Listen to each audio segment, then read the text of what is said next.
ঠিক আছে, আগামী 11ই অক্টোবর ইভান মল্লিক পরিচালিত বাচ্চাদা কিং সিনেমা শুভ মুক্তি। এই সিনেমাতে অভিনয় করেছে আমাদের নামকরা একজন পরিচালক কাজী আচ্ছার, তারপরে চিত্রনায়িকা একা, তারপরে রিয়ামণি, গাঙ্গুয়া, তনু পান্ডে, তারপরে মেহেদি ভাই, আরও অনেক শিল্পী অভিনয় করেছে। আর আশা রাখতেছি সিনেমাটা আপনারা সবাই হলেতে দেখবেন, কিন্তু সিনেমা কেউ না দেখে কেউ বাজে মন্তব্য করবেন না, এটা অনুরোধ থাকলো। আর এই আমার সাথে পাশে আছে আমার আরেকটা সিনেমার পরিচালক শাওন আশরাফ, আর এই সিনেমার আমাদের বাচ্চাদা কিং সিনেমার পরিচালক ইভান মল্লিক আমার পাশে দাঁড়িয়ে আছেন। আর আমাদের পাশে সবচেয়ে বড় একজন নির্মাতা পরিচালক, আপনারা আমার সবাই জানেন প্রেমের তাজমহল সিনেমার সেই পরিচালক গাজী মাহবুব ভাই, তিনি আমাদের পাশে আছেন। তাই আমরা শুরু করি প্রথমেই আমাদের যেহেতু সবার মাঝে সবার গুরুজন গাজী মাহবুব ভাইকে দুটি কথা থেকে শুরু করে দিই। ধন্যবাদ হিরো আলম, আপনাদের সকলকে অভিনন্দন জানাই যে আজকের উপস্থিতির জন্য। আসলে আজকের যে প্রোগ্রামটা তারা শুরু করেছে সেটির উদ্দেশ্য হচ্ছে বাদশাদা কিং সিনেমাটি মুক্তি উপলক্ষে, এবং এই সিনেমার জন্য আমরা দোয়া করব এবং এই ছবি সম্পর্কে কথা বলবো। এবং আজকে যারা উপস্থিত রয়েছেন তারা প্রত্যেকেই যার যার অবস্থান থেকে প্রতিষ্ঠিত, বিখ্যাত বা প্রখ্যাত। শাওন আশরাফ ভাই আমার ডান পাশে একা, আপনারা জানেন একার প্রথম সিনেমাটি তার যে শুরু, সেই ছবিটা আমি চিফ অ্যাসিস্ট্যান্ট ডিরেক্টর ছিলাম। তারপর তো তুমুল জনপ্রিয় একটা সময় একা, তেজি সিনেমা থেকে বলা জিন্দা দাফন থেকে শুরু করে, তো একাও আজকে এই সিনেমায় অভিনয় করেছে। আমাদের যে নবাগত নায়িকা রিয়ামণি, তার প্রথম চলচ্চিত্র, তার জন্য আপনাদের দোয়া করতে হবে, আমাদেরও দোয়া করতে হবে। আমাদের সিনেমা ইন্ডাস্ট্রিতে নায়িকাদের যে সংকট বা অসুবিধাটা, আমরা আশা করব তার মধ্য থেকে অন্তত কিছুটা আমরা আমাদের ইচ্ছে পূরণ হবে নায়িকা সংকটের জায়গাটা। আর হিরো আলমের কথা আপনাদের জানেন, প্রত্যেকেই জানেন। শাওন আশরাফ ভাই এর আগে একটি লম্বা বক্তব্য দিয়েছেন যে তার পলিটিক্যাল ভিউ নিয়ে, ফিল্মের জায়গা থেকে, অভিনয় থেকে। আসলে হিরো আলমের জীবনটাই একটা গল্পে ভরপুর, নানান রহস্য, নানান ঘটনাবহুল। হিরো আলম যে আজকে এই সিনেমাটা প্রযোজনা করেছে, নায়কের অভিনয় করেছে, এই ছবিটি আগামী শুক্রবার সিনেমা হল পর্যন্ত পৌঁছে দিচ্ছে, এটি কিন্তু আমাদের জন্য একটি আশীর্বাদ সুলভ একটি বিষয়। আমরা মনে করি এটি অত্যন্ত আনন্দের এবং গর্বের। পুরো বাংলা সিনেমার মধ্যে এখন কয়টা সিনেমা মুক্তি পাচ্ছে? করোনাকালীন সময়ের পর কিন্তু সিনেমা মুক্তি পাচ্ছিল না, সেই সময় হিরো আলমের একটি সিনেমা প্রথম মুক্তি পায় এবং অনেকগুলো সিনেমা হল খুলেছে, আপনাদের মাধ্যমে আমরা জেনেছি। আজকেও তার এই ছবিটি মুক্তি পাবে, আমরা আশা করব ছবিটি ভালো যাবে। বিশেষ করে এই ছবির যে প্রথম পরিচালক ইভান মল্লিক, বাদশাদা কিংয়ের নির্মাতা, তার একটা বড় ধরনের স্বপ্নের জায়গা। আমরা শুনেছি যে স্টোরি থেকে শুরু করে, অ্যাকশন দৃশ্য থেকে শুরু করে, গল্প এবং গল্পের কাঠামো এবং রিয়ামণিকে তার উপস্থাপনার যে ক্ষেত্র এবং প্রতিজন শিল্পীকে, একা বা আরও যারা আছেন কাজে হাসেন, সেই জায়গাগুলোতে তিনি অনেক গবেষণা করেছেন, অনেক চিন্তা ভাবনা করেছেন। তো আমাকে ইভান মল্লিক, এই ছবির যে ডিরেক্টর, তিনি আমাকে কিছু ফুটেজ দেখিয়েছেন, ট্রেলার, সিকোয়েন্স, গান, এবং আমার কাছে ভালো লাগছে। আমার কাছে মনে হচ্ছে যে দর্শকরা একটা নতুন হিরো আলমকে পেতে যাচ্ছে। অসংখ্য ধন্যবাদ, আপনাদের সকলের শুভকামনা রইল। ধন্যবাদ। আমাদের এই সিনেমার পরিচালক ইভান মল্লিক দুটি কথা বলবেন সংক্ষিপ্ত। ধন্যবাদ সবাইকে। আমি শুধু এতটুকু বলবো যে আচ্ছা, সবার প্রতি একটাই অনুরোধ থাকবে যে আমার নির্মিত প্রথম সিনেমা, আমার প্রথম সন্তান, তো নেগেটিভ পজিটিভ সব ধরনের কথাই আসে।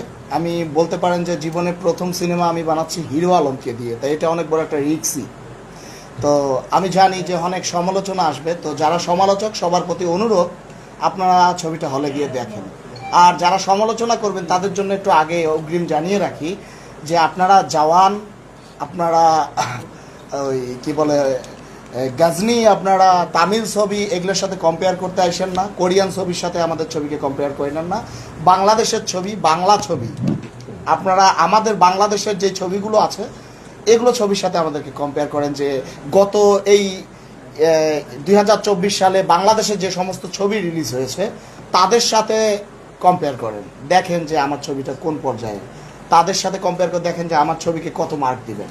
তো আমি শুধু এতটুকু বলবো যে উইদাউট তুফান তুফান যেহেতু বিগ বাজেট ছবি ছিল, গত 2024 সালে রিলিজপ্রাপ্ত প্রত্যেকটা বাংলা সিনেমার অন্তত অ্যাকশন দৃশ্যের মধ্যে আমার ছবিটা শ্রেষ্ঠ হবে। এই ছবিতে এত ভালো অ্যাকশন মেকিং হয়েছে। তো সবার কাছে আমার অনুরোধ, ছবিটা দেখেন, আর বাবা মা ভাই বোন সবাই সহ হলে এসে দেখেন। একটা পারিবারিক ছবি, বাংলা ছবি, বাংলাদেশি ছবি।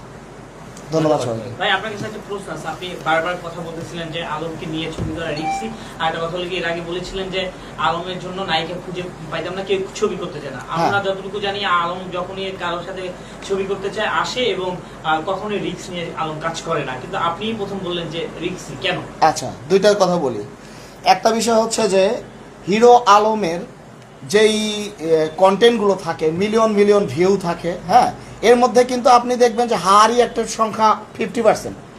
রিক্সি কেন বলছি, যেমন মনে করেন যে আমি যখন বাংলাদেশের এ গ্রেড অনেক আর্টিস্টদের সাথে কথা বলছি, হ্যাঁ, আপনারা এরপর নিশ্চয় আমাকে প্রশ্ন করবেন না, নাম মেনশন করবেন না যে কে, কারণ এটা বলা ঠিক হবে না। আমি ছবি বানাইতে এসে আমি চাইছিলাম আরও ভালো করব। তো এ গ্রেড মানে বাংলাদেশের যারা হাই কোয়ালিটির আর্টিস্ট আছে, নায়িকা বলেন বা অন্যান্য কোয়ার্টিস্টরা, হ্যাঁ, অনেকে সব কিছু শুনে বা যখনই বলি হিরো আলম, তখন তারা বলতেছেন না হিরো আলমের সাথে অ্যাক্টিং করবো না। তাহলে এটা কেন বলে? তো এরকম বিষয়টা, যেমন আমাকেও আমার যারা নির্মাতা ভাই ব্রাদার আছে বা আমার পরিচিত অনেকেই আমাকে ক্রিটিসাইজ করতেছে, হিরো আলমকে নিয়ে বানাইছে ছবি, কি এমন ছবি হবে, মানে এরকম বিষয়টা। তো রিক্সি কেন বলছি, যে যদি ছবিটা আমার ওই হাহারি অ্যাক্টের মতোই হয় তখন আমার ক্যারিয়ার ফিনিশ।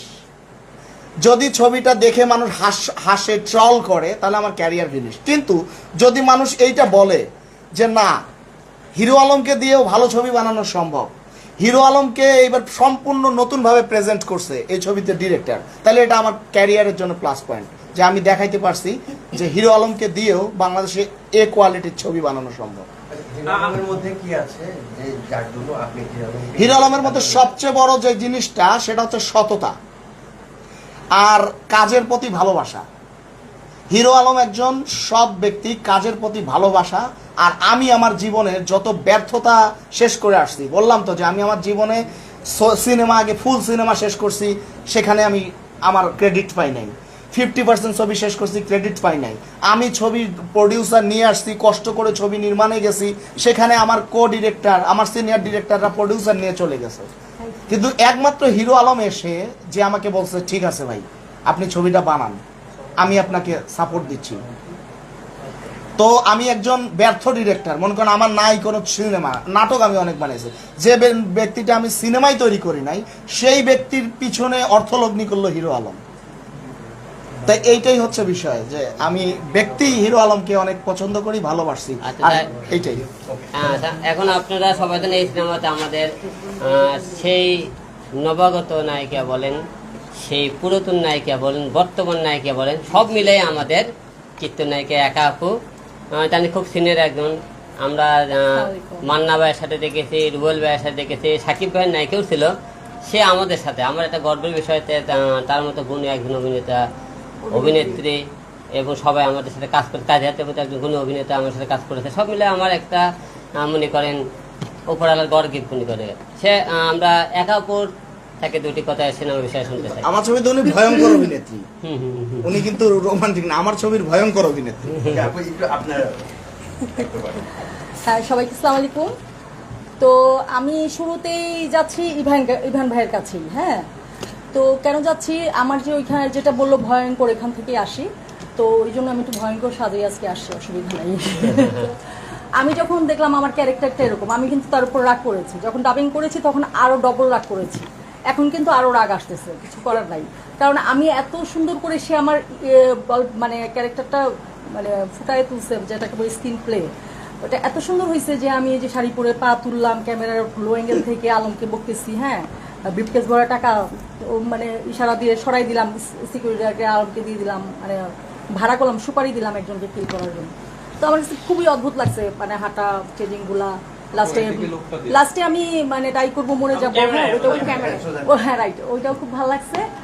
আর তারপর আমি ওই যে আমাদের শ্রদ্ধেয় আমাদের সিনিয়র পার্সন এবং আমার বিশিষ্ট ফ্রেন্ড, হ্যাঁ, এবং আমার ওস্তাদও বটে, এটা কেন বললাম, আমি গাজী জাহাঙ্গীর ভাইয়ের সিনেমা করছি, হায়াত ভাইয়ের সিনেমাতেও যখন প্রথম কাজ করছি তখন ওনারা দুজন চিফ অ্যাসিস্ট্যান্ট, আবার গাজী জাহাঙ্গীর ভাইয়ের সিনেমা উনি চিফ অ্যাসিস্ট্যান্ট, কিন্তু সব কিছু শুটিংয়ের টাইমে মাহবুব ভাই ডাইরেকশন দিত আমাদেরকে, আমাদের শিখিয়ে দিত, মানে বুঝিয়ে দিত। আমরা মানে ডাইরেক্টরকে যত না পেয়েছি, মূল ডাইরেক্টর ওনাকেই কিন্তু পেয়েছি। পরবর্তীতে তো আমাদের সেই সুপারহিট তাজমহলের একদম পর্দা কাঁপিয়ে দিলেন। তো এই আর কি। আর আলমকে আর কি বলবো, আলমের ওইটা ভয় বলছেন যে ওটা একটা রহস্যজনক, আমিও এটা কিন্তু আলমকে আজকেই বলতাম, আমি বলার আগে আপনারা বলে ফেলছেন। আলমের এটা কেন রহস্যজনক, একটু পরে আলম কি ভিডিও করে আপলোড করে দিবে এটা কিন্তু কেউ বলতে পারে না। আপনারা বলতে পারবেন আলম একটু পরেই কি একটা ভিডিও ছাড়বে, আনকমন একটা কিছু দিয়ে দিবে, যেই কারণেই আলমের এত ভিউ হয়, পাবলিসিটি হয়, পাবলিক ভাবতেও পারে না। এবং আলম নিজে এটা এত সুন্দর করে সাজায়, উপস্থাপন করে, স্ক্রিন প্লে করে, তো খুব ভালোই লাগে। আমি নিজেও তো অবাক হই মাঝে মাঝে যে আমি তো ভাবিই নাই আলম এই কাজটা করবে। আমি রেগুলার দেখি ওর মানে নোটিফিকেশন আসলে আমি দেখি আলম কাজটা কি করলো। নতুন তোর একটা কিছু থাকবে, ও তো রহস্যজনক একটা কিছু উপহার দিবেই। হ্যাঁ, সে ঠিকই, সে টিম কিন্তু ঠিকই দিচ্ছে। তো সেই হিসাবে সবাই একটু দোয়া করবেন, আর বিশেষভাবে পাবলিসিটি করবেন এবারের মুভিটা যেন হল থেকে নামাতে না হয়, মানে মানুষ যেন হল থেকে ছবি নামাতে না দেয়। এরকম আমার তেজি সিনেমা মানে 3 মাস ব্যাপী চলছে, দর্শক সিনেমা হল থেকে ছবি নামাতে দিচ্ছে না, ডাইরেক্টর প্রডিউসার দ্বারা এসে আরেক সিনেমা হলে আর কি সিনেমা রিলিজ করবে। তো ওরকম যেন আলমের সিনেমাটাও হয়। আর এই সিনেমাতে সত্যি আলমের ক্যারেক্টারটা অন্যরকম, ওর অভিনয় সবকিছু মানে চমৎকার অ্যাক্টিং পারফরমেন্স। আমি তো দেখি না, এই প্রথম 2টা সিনেমার কাজ করলাম আলমের সঙ্গে। তো এই সিনেমার কাজটা খুবই ডিফারেন্ট। আমি এখানে নেগেটিভ একটা চরিত্র করেছি।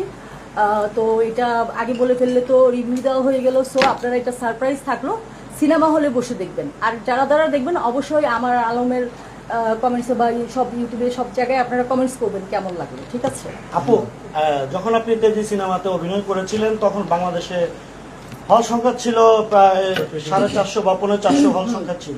1400, কিন্তু অত হলে রিলিজ হতো না, সবসময় 70-80টা হলেই রিলিজ হতো। অনেক সময় মানে সুপার বাম্পার হিট হলে 120টা হলে রিলিজ বা এরকম হতো আর কি।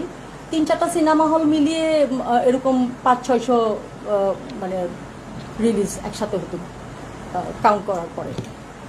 এখন তত হল নেই, এখন না, এখন হল আছে, এখন তো আরো বেশি আমাদের মানে হওয়ার কথা।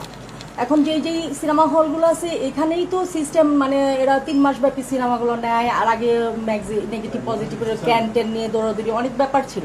এখন তো আমরা শর্টলি মেমোরি কার্ডে পুরো সিনেমাটা আমরা একবারে প্লে করতে পারতেছি, জাস্ট আমাদের মেশিনের সব ঠিক থাকলে। এখন হলগুলো সবই উন্নত হয়ে গেছে।